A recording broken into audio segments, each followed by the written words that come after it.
Okay, excellent. So welcome. I am Helen Graves, for those of you that have not yet met me, Zoom-wise speaking. I'm College of the Canyons, still relatively new instructional designer, part-time. Today, we're going to peek behind the curtain of the new Rich Content Editor. The reason we're talking about this is because I think it's gone away and is now the default editor. If not, that's going to happen very soon. I'm not exactly sure when Chad is going to ring that bell and take away the old one. But if it hasn't already gone away in your course shells, it's going to be going away soon, and you'll only have access to the new Rich Content Editor. And I don't want you to be taken by surprise by any of the little changes. So let me, Helen. Pardon? It's already there. Yeah, I thought, I just wasn't sure if it was the absolute default, but so it is. So there you go. And I just want to give you a little analogy that you may have experienced that helped me kind of get used to it. I used to always be a PC user, but about, I don't know, 10, 12 years ago, a friend convinced me to buy a Mac when I was ready to replace my computer. 1 week into it, I hated it. Everything was different. I couldn't find things. I'd go to close a window or open a file and I couldn't remember how to do it. It was really frustrating. But after about another week, I loved it. I'd relearned how to do everything, where it was, all the things I used to do on my PC, and everything I felt was much easier than on a PC. Plus, it seemed like my Mac had even more great capabilities than my PC had had. And that's kind of like my experience with moving to the new Rich Content Editor. At first, it was definitely frustrating. I kept moving my mouse automatically to the old location of things, and I wasn't always sure what the new little icon meant. But now, sorry, I've got allergy.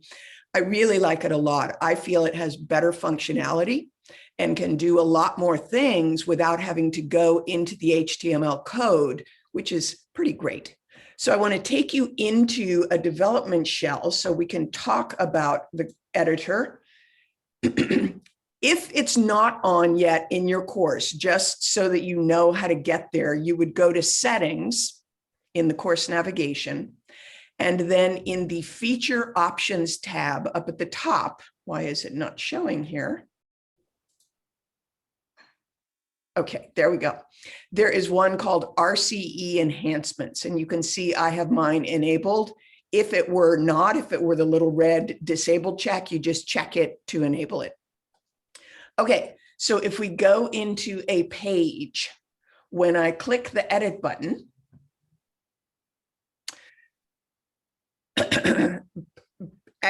be prepared for the inevitable frustration of changing old habits for new ones. But I think once you get used to it, you're going to see that it's got some really nice improvements. As always, the Rich Content Editor is available in all the normal places. So in announcements, assignments, discussions, pages, quizzes, the syllabus, all the places where the old Rich Content Editor was, it's just a new look to it, essentially, with some additional functionality. It's got quite a suite of options for formatting text, inserting links and apps, embedding images or video or audio, and even inserting math formulas. And I think they've laid it out in a way that is a little bit more intuitive, and they've grouped things in a way that makes more sense. You will find if the browser window isn't fully expanded, the toolbar will look more like this, where you've got these three little dots and you're not seeing everything that I may be showing you on my screen. If you have the ability, you can make the browser wider, or if you don't, just click the three little dots and it will show whatever things are not currently being displayed. There is, excuse me, the main toolbar up here, and we're going to talk about the different things in it, but also now below the editing frame is where you're going to find the accessibility checker, keyboard shortcuts, and the word count. And also, if you are someone like me that does go into the code for things, here is where you're going to find the toggle that will take you into the HTML. You've also got the ability to resize the editing window if you like to have more space to see what you're doing. So up here in this first section, we've got the paragraph formatting elements with the font size and the heading styles. It's the same functionality as it had in the old editor. It's just in a different place. This is the one where I at first kept going over here because that's where it used to be. So now it's on the left, but it's the same structure of what you can do with setting headings or changing the font size if you just want to emphasize text, but it's not actually a heading. The next group of controls is what you'd probably call the text formatting. So you've got the same as you did before: bold, italics, underline. You have the text color palette, which looks different than it did in the old rich content editor. And then you have the background color. If you want to highlight something, you've got this palette as well. I'm going to, do I want to do that right now? Yeah, I'll go ahead and talk about it now. So what I like about this, a like and a dislike. In the old one, the palette was set up so that when you were in the text, and I don't know if you recall the way it looked, but the top ones had the proper sufficient contrast. So you just knew everything in the top row you could use as a text color because it had sufficient contrast for accessibility purposes against the white page background. That's not how they set this one up. So I will show you a resource where you can determine what colors if you want to use the default colors, but you've also got this little palette icon. And when you click it, it allows you to create a custom color. And I'll show you how that works. So let's say I've made this word, I'm going to intentionally pick a color that doesn't have good accessibility. So clearly doesn't have enough contrast because even I can't see it and I don't have any vision issues. So what I can do if I use the little man, he'll tell me that color is no good. I can just use the slider bar and watch the apply button as I use the slider bar. Excuse me, I'm not the slider bar. I'm going to use the, I just call it the magic button, because if I hold my mouse down and drag it to a darker color, when I get to one that has sufficient contrast, the apply button goes black and suddenly becomes live. So now I know, oh, this shade of green has sufficient contrast. I can click apply. And then when I go back to my color palette, that custom color is now part of my palette, and it will show up in all of my courses as a color that I've designated. So you can find a color that you like using the little man and the magic window, and then it'll show up in your palette for later use. And the same with the background. If you want to find a highlight color that has sufficient contrast against the black text, you've got the same capability. Okay, this one a lot of people don't know about. It was in the old editor. It's also in the new editor. You have the ability to do superscript or subscript, and that can be useful at times. You don't need it a lot, but it's great to have it there if you do need it for any reason. Okay, the next set, this grouping is, I would call it page form, well, insertion content insertion is what we'll call it, because it's here that you will add in links. And this is a little bit different than it was in the old editor. I don't know if you recall, there used to be a sidebar that had the insert content, and you would click whether you wanted images or a document or a link or whatever. So here they have the little icons, and it only opens up when you need it to open up. So it doesn't take up that valuable editing real estate unless you need to add a link. And it's the same capability. You can add in pages or assignments or whatever. If you know you're doing an external link, so let's say I, had a blog or something and I wanted to link to an external website outside the course. When I click this, I would choose external link. I'd put in whatever the URL is, And then Canvas, bless its little soul, automatically makes that open up in a new window. So the student, if they decide to click that, they don't lose their place in the course. They go to the new window and then they can easily come back to where they were in the course. That's the usability rule of thumb with content. If you are taking the user somewhere within the website, or in this case, within the course, you want the link to go directly there. But if you're taking them outside the website or the course, you want it to open in a new tab so they don't lose their place where they were. Canvas does that for you.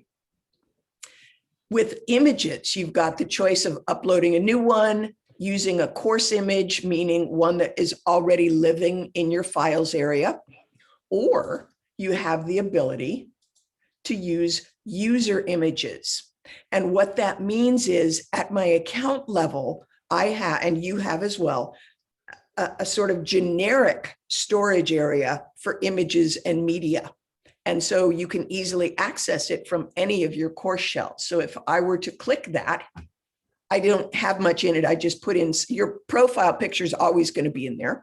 And then I just put something in there so you could see. If I had, say, a banner that I wanted to use in all my courses, I could put it in my user area, and then I would be able to easily embed it wherever I wanted in any of my courses, because it will be accessible, or I don't, not that kind of accessible. It will be available to me from the user area. If I'm explaining something in a way that doesn't make sense to you, please feel free to unmute. We're a small group. You can just say, Helen, explain that again. I have a question. Yes, go ahead. How do you put things into that user area? If you go into the account, whoops, that's not what I meant to do. Okay, it's going to make me do this. Files. So if you click account, the slider comes out and you see you have a files area. That is your user files rather than course files. So I would click that, and it's actually going to take me away from the course. So I'm not going to do it because I don't want to. But then that's where you would upload just the way you do in a course, and it would then be in your user files. Thank you. You're welcome. The same capability for the other things. So if I want to upload or add in media, meaning audio or video, I've got the ability to upload or record it. If it's already living in my files area, I can get to it from here. Or if I put it in my user area, my account area, I can get to it from here as well. One note about media. It's very large. You may or may not be aware of that. The media files are very large. And typically, Canvas course shells don't have a lot of media storage space. So if you are somebody that's using a number of videos or audios as part of your content, you may run out of space pretty quickly if you're actually storing them in the course shell. So a better method is to, if you're using Studio, I believe you have a significant amount of storage in Studio, so you can keep them there. Also, and this is a little bit outside of our stuff, but I just want to make sure you're aware of it. There is an 3C Media Solutions.org. The Chancellor's Office has provided all California Community College instructors with a free 3C Media account, with the intention that you will have the ability to store and manage media files there if you want to. I believe College of the Canyons also has OneDrive available, so you could be storing your media in OneDrive. Just giving you this as an option so that you are aware you may not have room in Canvas to store everything, but you have other options. And then the same with documents. You can upload a document. If it's already living in files, you get to it from there, or if you have it in the user area, you can get to it from there. The next set of groupings is, what do I want to call these? I guess we'll call it, I don't know what we'll call it. Well, it's not external tools, but this is the Studio icon. And there are trainings that College of the Canyons has offered about Studio, so we won't really go into the how-tos of it, but it's right there in your rich content editor. So if you're using Studio, you can easily get to whatever you have stored there through the rich content editor, and it will just quickly embed it. So if I were to click that, and I can either allow comments or not, and I say embed, it just pops it right onto the page for me. I don't have to worry about the HTML or anything like that. Let me see if I can get rid of, yeah, okay. Whoop. Got rid of too much. Oh no, anyhow, we'll continue on. The next thing, the little plug, is for apps. I'm going to show you what's in mine. It has Studio as well, but then there are other ones. Your apps are going to be different than mine. So you may not already have 3C Media or Dropbox or any of those things. It just kind of depends. Some of these may be default that College of the Canyons has added. Others may be ones that you have added by going to where we were before in the settings area, where you can get to the apps and enable ones that you may be using for your course. And then just so you know, once you've done that, here on the rich content editor is where you would be able to find that app in a specific course. Okay, I'm going to make this bigger so I have all of the tools. This is page editing stuff. So this one is the alignment, whether it left, center, or right. One of the things I love about the new rich content editor is finally Canvas is giving us more than just straight bullet and 1, 2, 3. We have other bulleting options. So for those of us that like to sometimes use an outline format, I used to have to always go into the code and create the outline manually. Now we've got a few options of numbers, letters, Roman numerals, and other unordered bullet styles. I love that. This is the indent. So if I want something to be indented, I can use that. The last bit is kind of miscellaneous. One that people often aren't aware of is and one thing I haven't mentioned yet, if you hover, if you're not sure what one of the icons is as you're getting used to the new editor, if you hover your mouse over one of the icons, after a few seconds, a little tooltip will display that will tell you what that icon does. So this is the clear formatting icon. And it's really great if you have a bunch of stuff that, like, well, let's say you are copying something from a Word document and you want to paste it onto a Canvas page so that you can use the rich content editor for accessibility formatting. When you bring something over from another application, it often has sort of hidden code in it that interrupts the Canvas stuff.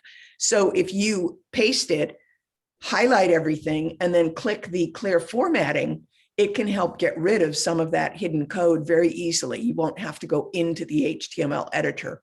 The other thing, if I realize, let's say I made this color and bolded and italicized, and I realized, oh, that wasn't what I want to do. I can just highlight it, and instead of having to manually unbold, unitalicize, get rid of the color, I can just say clear formatting, and it gets rid of all of it. So it's just kind of a shortcut thing at times, so it's good to know about. Tables, you may or may not use them, but it's got the table functionality right here. If you're a math person, it's got the, I think it's called LaTeX. Yes, LaTeX stuff. Unless you're a math person, you probably won't ever use that, but it's there. And then the last one is the embed code. Depending on if you're using Studio or one of the apps that I had in my app things where it was YouTube or TEDx, where they'll embed for you automatically. If you are, for example, are using Zoom recordings, Zoom doesn't have the automatic embed capability. All it gives you is the URL. So you have to find the HTML for embedding and add the URL and put it here.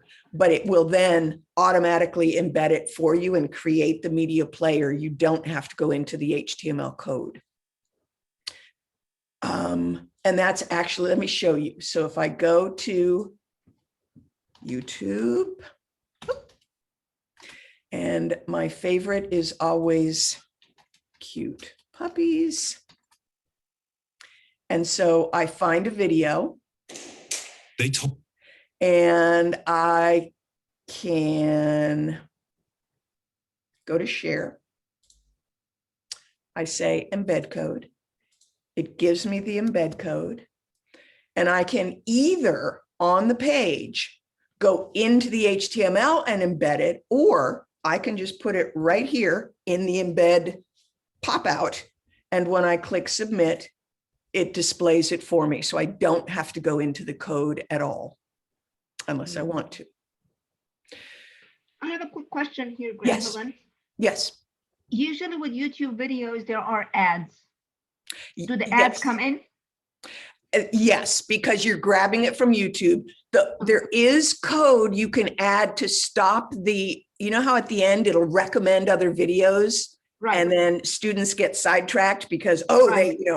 there's a way to stop that, but there isn't a way to stop at the beginning how there's often, a Right. Grammarly ad or whatever. They just Right. have to watch a few seconds of that. And I always put a little alert at the top saying, there's probably going to be an ad, just be patient, and then click through to the Okay. video when you can. All right, good to know. Thank you. Yeah. A couple of things I love. I already showed you that I love about the new list capability. And I kind of like, I don't like that they're not giving us default accessible colors that are immediately obvious, but I do like the ability to have the palette and then where it will let me customize, and then it'll save my customized colors. So I can use the ones I like over and over again because I know they're accessible. Another thing I love is, and actually I'm going to cancel this because the page is getting messy and that disturbs my little cognitive brain. Okay, you see how I've got these horizontal lines in there to separate content, just kind of visually. Used to be you had to go into the HTML code and know how to put in the lines, but huzzah, Canvas, I've got my cursor here in front of the please, because I'm going to pretend I want a horizontal line there. I have up here at the top, Canvas has now given us these drop-down options. They're very similar to what you're going to find in Word or PowerPoint. So if you like, it's all the same tools as what you have here. But if you are somebody that really prefers a drop-down navigation, you've got the ability to use these. And if you go to the insert one, at the bottom is a horizontal line. So it just adds it in there for us. We don't have to go into the code. If you want to get fancy, like this bottom one that's a double line and it has colors, yes, you do need to know how to go into the code. But if you're fine with the default horizontal rule, Canvas has given us, yes, I agree with the clapped hands. So that's one new thing I really like. Another thing I really like is, let's say I want course navigation to stand out.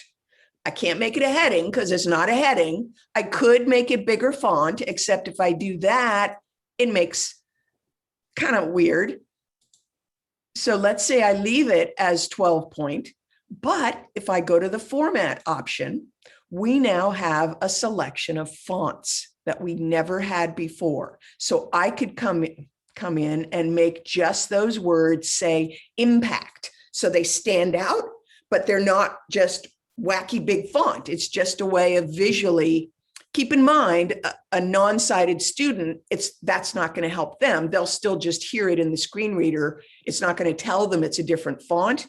So you won't want to use this to communicate information, like all of the words in the big, impact are the ones to pay attention to. That won't work. But if you just want sighted students to notice that as sort of a visual element, we've got fonts. I just love that. Let me think. Oh, I know. There's one other thing I want to show you, and then I want to ask you what questions you have. This down at the bottom, it's not technically part of the new rich content editor, but it's tied in with it. And it's an accessibility guide. And I'm actually going to show it to you on this page, because this page, well, no, first I want to show it to you here, because it's called Pope Tech. And when I click it, it runs an accessibility checker on the page for me. So if you use it in tandem with the little man, the rich content editor, you can get a very comprehensive assessment of whether your page is accessibly formatted, whether you have any errors. This page, I don't have any errors. Yay! If I come over to this page, where we can tell right away there's going to be some errors, and I use the same thing, I just click the Pope Tech tool, it now tells me, oh, here are the things that you're going to need to fix. We're not going to go into how-tos on that today. I'm doing an accessibility webinar later in the Summer Institute series. Plus, College of the Canyons has created a, I think it's in the What's New in Canvas course that I believe people have access to. It's got a module on using Pope Tech where we've got some demonstration videos if you want to learn more about it.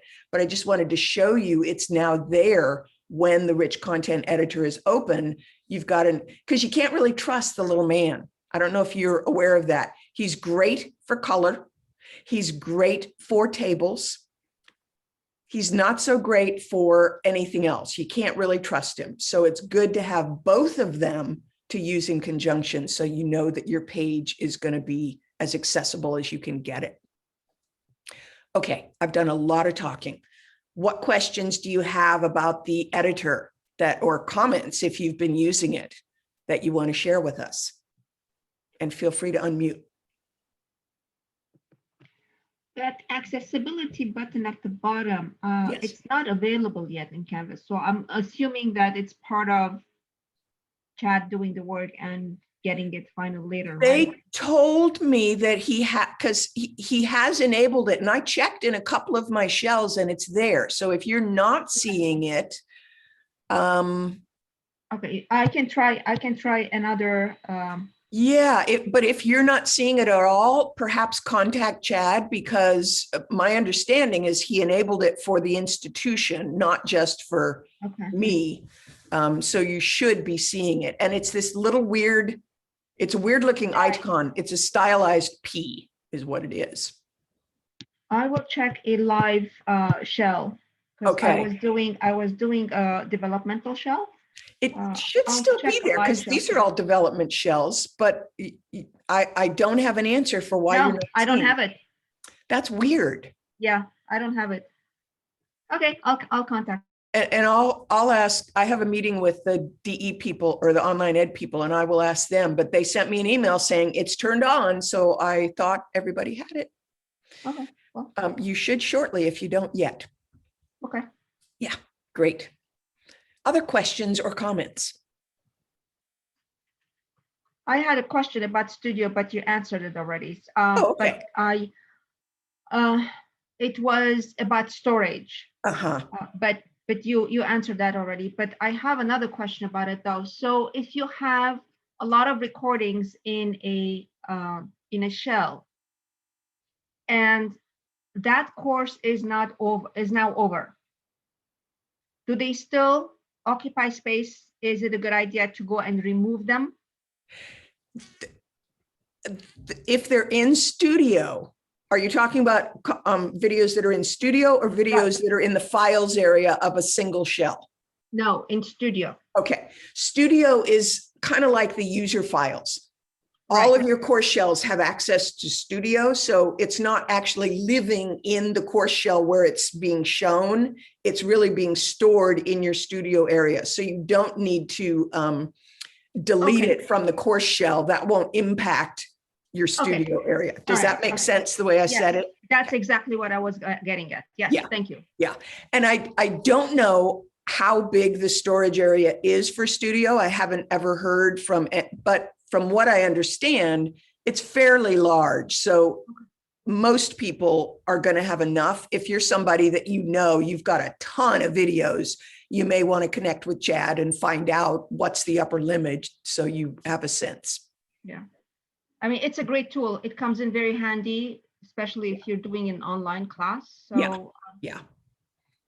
Yep, it does. And it's got the built-in captions that you can edit fairly. I mean, it's not totally I- flawless, but I it's found not that something. bad. I found something in there. I was working with it yesterday. And while I was doing the captioning, I came to a point where I couldn't even remember what I said. And he the wasn't reading caption it was not properly. correct. Yeah. But on the left side, there is a time, but Yes. there's a double, So you can there's a click double there and then time. listen. Right. Yes, there's a double time. So if you click Yeah. on the blue one, it takes you back to the video and Right. you can hear exactly what you said at that point. Yeah. And then at the bottom, it keeps your place. So you Yeah. can see exactly where you were. You can go back and plug it in. So I was like, yes, this is great. Yeah. Yeah. It's not the best captioning editor tool that I've ever worked with, but it's pretty good. Well, I do have an accent, so Well, yeah. And that all, those of us that talk fast or we mumble or we drop at the end of our sentence, all that stuff, it helps us remember to enunciate and pronunciate. So yeah, great. yeah, another caveat is that because I talk fast, I have started recording and talking slowly just so that the caption would be correct and then I wouldn't make any mistakes. But then I ended up having longer videos. Right. There's a So balance. Yeah. I was like, oh, okay, so I shouldn't really play around with it. So I should just talk normally. Yeah. It's a learning curve going on in there. But it's a great tool. I'm glad it's there. Yeah, it's nice. It's nice. Well, this was a quick half-hour thing. I didn't want to keep people long. I just wanted to show you the basics. Last call for any questions? I have a question about the recording, actually recording in that little icon where you can actually record right in. Yes. We were talking about Canvas can't store too much. Yeah, that's what I'm talking about. Is there a time limit on when you record yourself? Is there a time limit for those videos? I don't know because I actually use Screencast-O-Matic when I'm making recordings and then I pull it into my course. I don't do much on occasionally I do in the SpeedGrader, I'll do feedback, but that's never more than a minute or so because, I don't know. I'm sorry to say. Oh, that's okay. Thank you. But if you're doing like a video lecture or something, I wouldn't really recommend using this to record because you don't have as much capability. It's really better just for quick, short little things. Yeah, for quick, short. Yeah. Okay, thank you. Yeah, you're very welcome. Well, thank you so much for being here. It's been a pleasure, and I will perhaps see you on another video. Webinar. All right. Bye-bye. Thank you. Thank you.